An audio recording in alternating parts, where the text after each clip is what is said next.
Assalamualaikum warahmatullahi wabarakatuh. Di sini saya Rafini Zaimatul Azizah dengan NIM 21210106028 dari kelas TBI 2 diberikan tugas untuk mengulas materi tentang verb.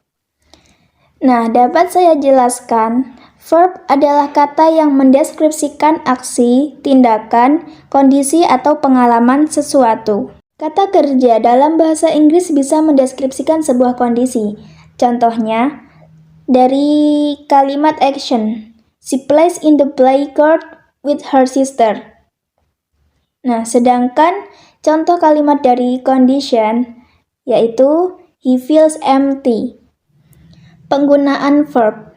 Dalam bahasa Inggris, kita mengenal grammar yang bisa diidentifikasi dengan perbedaan zona waktu, mulai dari masa sekarang, masa lampau, dan masa depan. Dengan adanya perbedaan waktu ini, verb juga berubah untuk setiap kondisi. Setiap kata kerja biasanya memiliki 3 bentuk, dari verb 1, verb 2, verb 3. Semakin besar angkanya, semakin lampau bentuk dari kata kerja itu sendiri. Verb 1, atau disebut juga dengan present. Bentuk kata kerja pertama disebut verb 1 atau present. Kata kerja ini adalah kata kerja bentuk asal infinitif yang biasa digunakan dalam kalimat simple present tense.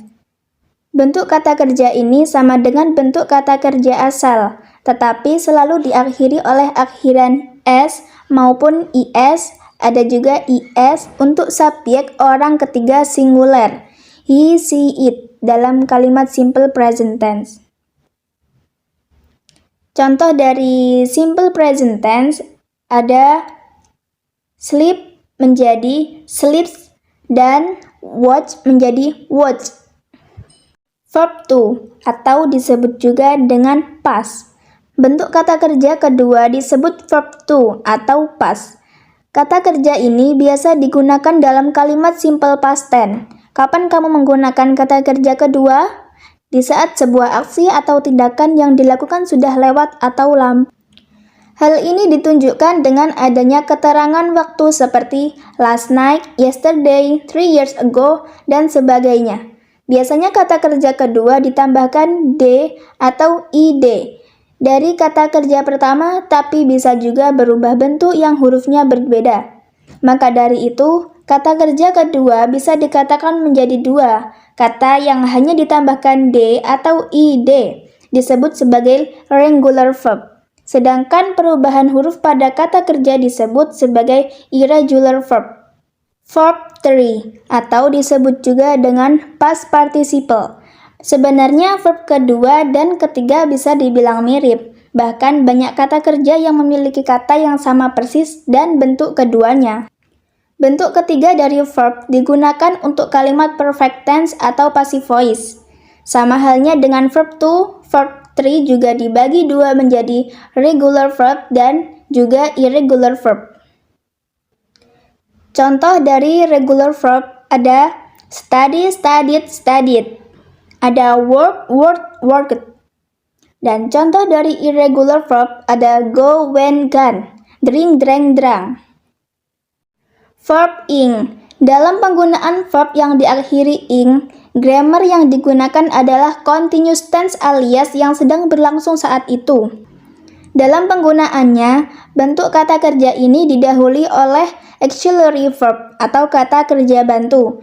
Be, is, am, are, was, were. Contoh dari verb ing adalah kata walk menjadi walking, sing menjadi singing. This verb. Di dalam bahasa Inggris sendiri, kata kerja dibagi menjadi 3 jenis, yaitu action verb, modal verb, dan auxiliary verb. Yang pertama ada action verb. Nah, apa sih action verb itu? Action verb adalah kata kerja yang mengekspresikan sebuah tindakan ataupun kepemilikan. Contohnya, Andre raises his hand. Dan itu yang dapat digarisbawahi action verb-nya itu adalah raises-nya itu. Yang kedua ada modal verb. Modal verb dikenal juga sebagai helping verb. Modal verb adalah kata yang digunakan sebelum action maupun auxiliary verb. untuk memperjelas ataupun memberikan informasi tambahan mengenai suatu kemungkinan ataupun keterangan waktu. Contohnya, Celia is going to New York.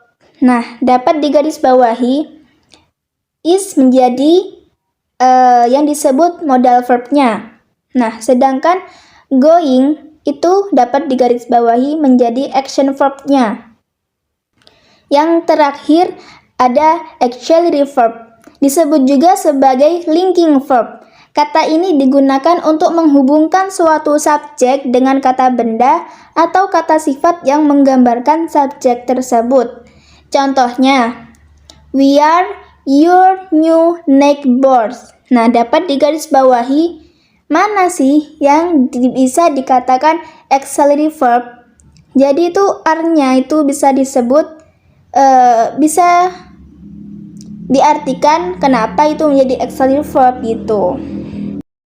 Mungkin cukup itu materi pengulasan yang dapat saya jelaskan. Bila ada tutur kata maupun pengertian dari materi yang kurang berkenan di hati para pendengar, saya meminta maaf. Sekian dari saya. Wassalamualaikum warahmatullahi wabarakatuh.